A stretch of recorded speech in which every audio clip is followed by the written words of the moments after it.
ನಮಸ್ಕಾರ. ಚಾನೆಲ್ಗೆ ಸಬ್ಸ್ಕ್ರೈಬ್ ಮಾಡಿಲ್ಲ ಅಂದರೆ ಸಬ್ಸ್ಕ್ರೈಬ್ ಮಾಡಿ. ಬನ್ನಿ ಕತೆ ಕೇಳೋಣ.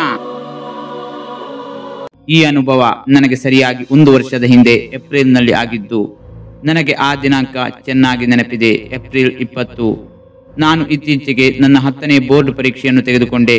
ರಜಾ ದಿನಗಳು ಪ್ರಾರಂಭವಾಗಿದ್ದವು. ನಾನು ವರ್ಷ ಪೂರ್ತಿ ಕಷ್ಟಪಟ್ಟು ಕೆಲಸ ಮಾಡಿದ್ದೆ. ಆದ್ದರಿಂದ ನಾನು ಕೆಲವು ದಿನಗಳ ರಜೆಯನ್ನು ಆನಂದಿಸುತ್ತಿದ್ದೆ.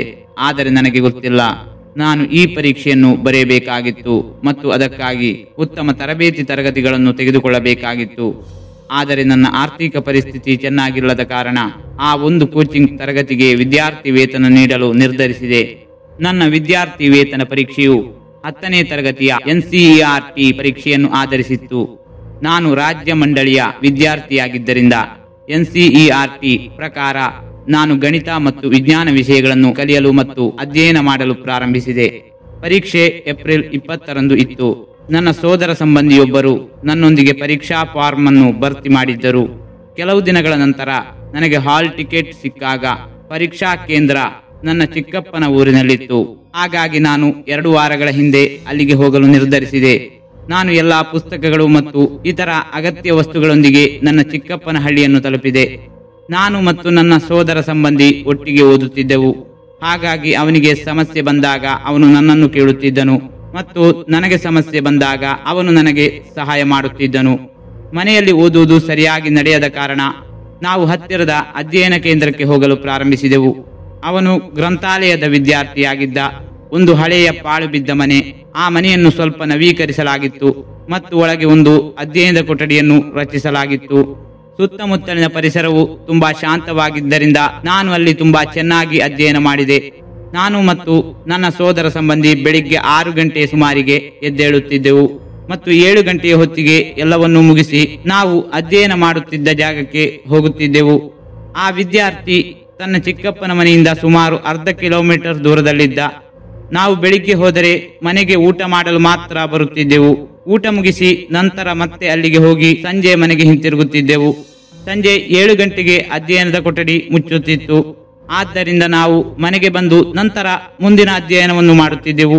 ಮೊದಲೇ ಹೇಳಿದಂತೆ ಆ ವಿದ್ಯಾರ್ಥಿಯು ಸಾರ್ವಜನಿಕ ಗ್ರಂಥಾಲಯವಾಗಿದ್ದ ಹಳೆಯ ಮನೆಯಲ್ಲಿದ್ದ. ಪರೀಕ್ಷೆಗೆ ಕೇವಲ 10 ದಿನಗಳು ಮಾತ್ರ ಉಳಿದಿದ್ದವು. ಆದ್ದರಿಂದ ನಾವು ಸರಿಯಾಗಿ ಓದಲು ಸಾಧ್ಯವಾಗುವಂತೆ ತಡರಾತ್ರಿಯವರೆಗೂ ಅಧ್ಯಯನ ಕೊಠಡಿಯಲ್ಲಿ ಇದ್ದು ಅಧ್ಯಯನವನ್ನು ಮಾಡುತ್ತೇವೆ ಎಂದು ನಾನು ನನ್ನ ಸಹೋದರನಿಗೆ ಹೇಳಿದೆ. ಆ ಅಜ್ಜನನ್ನೇ ಕೇಳಿ, ಅವರು ನಮಗೆ ಕೀಲಿ ಕೊಡುತ್ತಾರೋ ನೋಡೋಣ, ಅವರು ಅಗತ್ಯವಿಲ್ಲ, ಮನೆಯಲ್ಲಿಯೇ ಓದುತ್ತೇವೆ ಎಂದು ಹೇಳಿದರು. ನೀವು ತಡರಾತ್ರಿ ಏಕೆ ಎಚ್ಚರವಾಗಿರುತ್ತೀರಿ? ಆದರೆ ನನಗೆ ಆ ವಿದ್ಯಾರ್ಥಿ ನಿಜವಾಗಿಯೂ ಇಷ್ಟವಾದ ಕಾರಣ ಮತ್ತು ಅಲ್ಲಿನ ಶಾಂತ ವಾತಾವರಣ ವಿಭಿನ್ನವಾಗಿತ್ತು. ಆದ್ದರಿಂದ ನಾನು ಅದರ ಬಗ್ಗೆ ಏನನ್ನೂ ಕೇಳಲು ಬಯಸಲಿಲ್ಲ. ಹಿಂಭಾಗದಲ್ಲಿ ಒಂದು ಸಣ್ಣ ತೋಟವಿತ್ತು ಮತ್ತು ಅದರ ಹಿಂದೆ ದಟ್ಟವಾದ ಪೊದೆ ಇತ್ತು. ನನ್ನ ಒತ್ತಾಯದ ಹೊರತಾಗಿಯೂ ನನ್ನ ಸೋದರ ಸಂಬಂಧಿ ಇದರಿಂದ ಹಿಂದೆ ಸರಿದ. ಆದರೆ ಈ ಮೊಂಡುತನಕ್ಕೆ ನಾನು ಎಷ್ಟು ದೊಡ್ಡ ಬೆಲೆ ತೀರಬೇಕಾಗುತ್ತದೆ ಎಂದು ನನಗೆ ತಿಳಿದಿರಲಿಲ್ಲ. ಮರುದಿನ ಸಂಜೆ ಹೊರಡುವಾಗ ನನ್ನ ಸೋದರ ಸಂಬಂಧಿ ಅಜ್ಜನ ಬಳಿ ಕೀಲಿಯನ್ನು ಕೇಳಿದ. ಆದರೆ ಆ ಅಜ್ಜ ನನ್ನ ಮಾತು ಕೇಳು, ರಾತ್ರಿ ಇಲ್ಲಿ ಉಳಿಯುವುದು ಸ್ವಲ್ಪ ಅಪಾಯಕಾರಿ ಎಂದು ಹೇಳಿದರು. ಅವರು ಹಾಗೆ ಏಕೆ ಹೇಳುತ್ತಿದ್ದಾರೆಂದು ನನಗೆ ಸ್ವಲ್ಪ ಗೊಂದಲವಾಯಿತು. ಇಲ್ಲಿ ಯಾವ ಅಪಾಯವಿರಬಹುದು? ನಾನು ಅವರನ್ನು ಕೇಳಲು ಪ್ರಯತ್ನಿಸಿದೆ, ಆದರೆ ಅವರು ನನಗೆ ಹೇಳಲು ನಿರಾಕರಿಸಿದರು. ನಾನು ಕೂಡ ಅದರ ಬಗ್ಗೆ ಹೆಚ್ಚು ಗಮನ ಹರಿಸದೆ ಕೀಲಿಯನ್ನು ನನಗೆ ಕೊಡುವಂತೆ ಅವರ ಮನವೊಲಿಸಲು ಪ್ರಯತ್ನಿಸಿದೆ. ಕೊನೆಗೂ ಬಹಳ ಸಮಯದ ನಂತರ ಅವರು ಒಪ್ಪಿಕೊಂಡರು. ಆ ಅಜ್ಜ ನಮಗೆ ಕೀಲಿಯನ್ನು ಕೊಟ್ಟು ನಾವು ಅಲ್ಲಿಂದ ಹೊರಡುವಾಗ ಇದ್ದಕ್ಕಿದ್ದಂತೆ, ನಿಲ್ಲಿ, ರಾತ್ರಿಯಲ್ಲಿ ಅಧ್ಯಯನ ಕೋಣೆಯ ಹಿಂದಿನ ಬಾಗಿಲ ಬಳಿ ಕುಳಿತುಕೊಳ್ಳಬೇಡಿ ಎಂದು ಹೇಳಿದರು. ಅವರ ಮಾತಿಗೆ ನಾವಿಬ್ಬರು ತಲೆಯಾಡಿಸಿ ಒಪ್ಪಿಗೆ ಸೂಚಿಸಿದೆವು. ಅಜ್ಜ ಯಾಕೆ ಹಾಗೆ ಹೇಳಿರಬಹುದು ಎಂದು ನಾನು ಮತ್ತೆ ಯೋಚಿಸಿದೆ. ಆದರೆ ನಂತರ ನಾನು ಹಿಂದೆ ಕಾಡು ಪೊದೆ ಇದ್ದು ಅಲ್ಲಿಂದ ಹಾವುಗಳು, ಕ್ರೂರ ಮೃಗಗಳು ಅಂತಹವುಗಳು ಒಳಗೆ ಬರುತ್ತಿರಬಹುದು ಎಂದು ಭಾವಿಸಿದೆ. ಆದ್ದರಿಂದ ಅವರು ಹಾಗೆ ಹೇಳಿರಬೇಕು. ನಾವು ಸ್ವಲ್ಪ ಹೊತ್ತು ಇದ್ದು ಊಟ ಮಾಡಿ ಮನೆಗೆ ಬಂದೆವು. ನನ್ನ ಊಟ ಮುಗಿಸಿದ ನಂತರ ನಾನು ಅಲ್ಲಿಗೆ ಮತ್ತೆ ಓದಲು ಹೋಗಬೇಕೆಂದಿದ್ದೆ ಮತ್ತು ಅಂದು ರಾತ್ರಿ ನಾನು ಮೊದಲ ಬಾರಿಗೆ ಒಬ್ಬನೇ ಅಲ್ಲಿಗೆ ಹೋಗುತ್ತಿದ್ದೆ. ಆದರೆ ಹೊರಡುವ ಮೊದಲು ನಾನು ನನ್ನ ಚಿಕ್ಕಪ್ಪನ ಅನುಮತಿಯನ್ನು ಪಡೆಯಬೇಕಾಗಿತ್ತು. ಮೊದಲಿಗೆ ಅವರು ನಮ್ಮನ್ನು ಅಲ್ಲಿಗೆ ಹೋಗಲು ಸಂಪೂರ್ಣವಾಗಿ ನಿರಾಕರಿಸಿದರು. ಆದರೆ ನಾನು ನನ್ನ ಚಿಕ್ಕಪ್ಪನ ನೆಚ್ಚಿನವನಾಗಿದ್ದರಿಂದ ನನ್ನ ಹಠಮಾರಿತನದಿಂದಾಗಿ ಅವರು ಹೆಚ್ಚು ಮಾತನಾಡಲಿಲ್ಲ. ಆದರೆ ಅವರು ಅಜ್ಜನಂತೆ ಎಚ್ಚರಿಕೆ ನೀಡಿದರು. ಹಿಂಬಾಗಿಲಿನ ಬಳಿ ಕುಳಿತುಕೊಳ್ಳಬೇಡಿ ಮತ್ತು ಯಾವುದೇ ಕಾರಣಕ್ಕೂ ಆ ಬಾಗಿಲನ್ನು ತೆರೆಯಲು ಹೋಗಬೇಡಿ. ನಾನು ಅವರ ಮಾತುಗಳನ್ನು ನಿರ್ಲಕ್ಷಿಸಿದೆ. ಊಟದ ನಂತರ ನಾವು ಅಂಗಳದಲ್ಲಿ ಕುಳಿತಿದ್ದಾಗ ರಾತ್ರಿ ಅಧ್ಯಯನ ಜಾಗಕ್ಕೆ ಹೋಗುವುದನ್ನು ಎಲ್ಲರೂ ಏಕೆ ವಿರೋಧಿಸುತ್ತಿದ್ದಾರೆ ಎಂದು ನಾನು ಸಹಜ ಭಾವದಲ್ಲಿ ಅವನನ್ನು ಕೇಳಿದೆ. ಆದರೆ ಅವನ ಬಳಿ ಉತ್ತರವಿರಲಿಲ್ಲ, ಅಥವಾ ಬಹುಶಃ ಅವನು ಉದ್ದೇಶಪೂರ್ವಕವಾಗಿ ಉತ್ತರಿಸುವುದನ್ನು ತಪ್ಪಿಸಿರಬಹುದು. ನಾವು ಮಾತನಾಡುತ್ತಾ ಅಂಗಳದಲ್ಲಿ ಸ್ವಲ್ಪ ಸಮಯ ಕಳೆದ ನಂತರ ನಾವು ಅಲ್ಲಿಗೆ ಹೋಗಲು ಹೊರಟೆವು.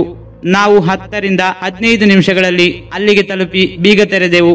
ಪೂರ್ವಾಭ್ಯಾಸದ ಸಮಯ 7 ಗಂಟೆಯಾಗಿದ್ದರಿಂದ ಸ್ವಾಭಾವಿಕವಾಗಿಯೇ ನಾವಿಬ್ಬರು ಹೊರತುಪಡಿಸಿ ಯಾರೂ ಇರಲಿಲ್ಲ ಮತ್ತು ಯಾರೂ ಬರುತ್ತಿರಲಿಲ್ಲ. ಆ ರಾತ್ರಿ ನಾನು ಬಯಸಿದಷ್ಟು ಅಧ್ಯಯನ ಮಾಡಿದೆ. ನನಗೆ ತುಂಬಾ ಸಂತೋಷವಾಯಿತು. ಮುಂದಿನ 8 ದಿನಗಳವರೆಗೂ ನಾವು ಬೆಳಿಗ್ಗೆ 1 ಗಂಟೆಯವರೆಗೆ ಅಧ್ಯಯನ ಕೊಠಡಿಯಲ್ಲೇ ಅಧ್ಯಯನ ಮಾಡಿ ನಂತರ ಮನೆಗೆ ಬಂದು ಮಲಗುತ್ತಿದ್ದೆವು. ಇತರ ದಿನಗಳಂತೆ ಆ ದಿನವೂ ನಾವು ಅಧ್ಯಯನ ಜಾಗಕ್ಕೆ ಹೋದೆವು. 2.5 ಗಂಟೆಗಳ ಕಾಲ ಅಧ್ಯಯನ ಮಾಡಿದ ನಂತರ ನನಗೆ 5 ನಿಮಿಷಗಳ ವಿರಾಮ ತೆಗೆದುಕೊಂಡು ಹಾಡುಗಳನ್ನು ಕೇಳುವ ಅಭ್ಯಾಸವಿದೆ. ಹಾಗಾಗಿ ಸುಮಾರು 11:30ರ ಸುಮಾರಿಗೆ ನಾನು ಎದ್ದು ಹಾಡುಗಳನ್ನು ಕೇಳುತ್ತಾ ನಡೆಯಲು ಪ್ರಾರಂಭಿಸಿದೆ. ಸುತ್ತಾಡುತ್ತಾ ನಾನು ಅರಿವಿಲ್ಲದೆ ಆ ಹಿಂದಿನ ಬಾಗಿಲಿಗೆ ಹೋಗಿ ಅಲ್ಲಿದ್ದ ಕುರ್ಚಿಯ ಮೇಲೆ ಕುಳಿತೆ. ಮೊಬೈಲ್ ಫೋನ್ನಲ್ಲಿ ಹಾಡು ಮೆಲ್ಲನೆ ಪ್ಲೇ ಆಗಲು ಪ್ರಾರಂಭಿಸುತ್ತದೆ. ನಾನು ಸ್ವಲ್ಪ ಹೊತ್ತು ಅಲ್ಲಿಯೇ ಕುಳಿತಿದ್ದೆ. 10 ನಿಮಿಷಗಳ ನಂತರ ನಾನು ಎದ್ದು ಹಾಡನ್ನು ನಿಲ್ಲಿಸಿದೆ. ಅಷ್ಟರಲ್ಲಿ ಹಿಂದಿನ ಬಾಗಿಲನ್ನು ಯಾರೋ ಬಡಿಯುತ್ತಿರುವಂತೆ ಕೇಳಿಸಿತು. ಗಾಳಿಯ ಕಾರಣ ಬಾಗಿಲು ಚಲಿಸಿದಂತೆ ಭಾಸವಾಗಿರಬೇಕು ಎಂದು ನಾನು ಭಾವಿಸಿದೆ, ಏಕೆಂದರೆ ಅದು ಹಳೆಯ ಮರದ ಬಾಗಿಲು ಆಗಿತ್ತು. ನಾನು ಗಮನ ಕೊಡದೆ ಹೊರನಡೆಯಲು ಹೊರಟಿದ್ದಾಗ ಮತ್ತೊಂದು ಜೋರಾದ ಶಬ್ದ ಕೇಳಿಸಿತು.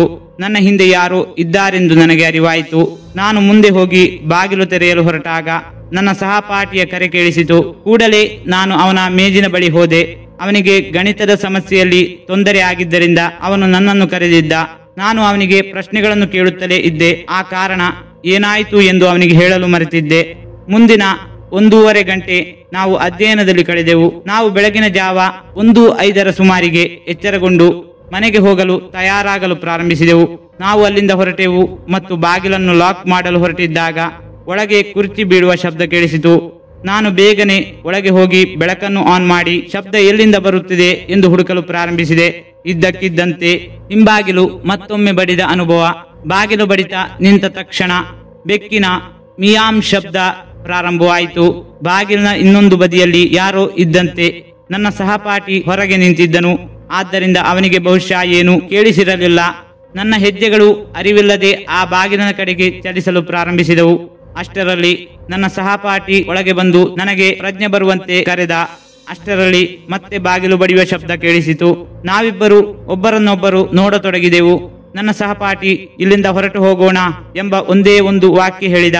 ಇವು ಸರಳ ವಿಷಯಗಳು ಎಂದು ನಾನು ಭಾವಿಸಿರಲಿಲ್ಲ. ನಾವು ಹೊರಗೆ ಹೋಗಲು ತಿರುಗಿದಾಗ ಬೆಳಕು ಆರಿತು. ಆ ಅಧ್ಯಯನ ಕೊಠಡಿಯಲ್ಲಿ ಆಳವಾದ ಕತ್ತಲೆ ಹರಡಿತು. ಅದರೊಂದಿಗೆ ಎಲ್ಲವೂ ಸಂಪೂರ್ಣವಾಗಿ ಶಾಂತವಾಯಿತು. ನಾನು ನನ್ನ ಜೇಬಿನಿಂದ ಮೊಬೈಲ್ ತೆಗೆದು ಮೊಬೈಲ್ ಬೆಳಕನ್ನು ಆನ್ ಮಾಡಿದೆ. ಅಷ್ಟರಲ್ಲಿ ಹಿಂದಿನ ಬಾಗಿಲಿನಿಂದ ಒಬ್ಬಳು ಮಹಿಳೆ ಅಳುವುದು ಕೇಳಿಸಿತು. ಭಯ ನನ್ನ ಹೆಜ್ಜೆಗಳನ್ನು ಹೆಪ್ಪುಗಟ್ಟಿಸಿತು ಮತ್ತು ಮುಂದಿನ ಕ್ಷಣ ನನ್ನ ಕಿವಿಗೆ ಒಂದು ಧ್ವನಿ ಕೇಳಿ ಬಂತು. ನೀನು ಎಲ್ಲಿಗೆ ಹೋಗುತ್ತಿದ್ದೀಯಾ? ನನ್ನನ್ನು ನಿನ್ನ ಜೊತೆ ಕರೆದುಕೊಂಡು ಹೋಗು.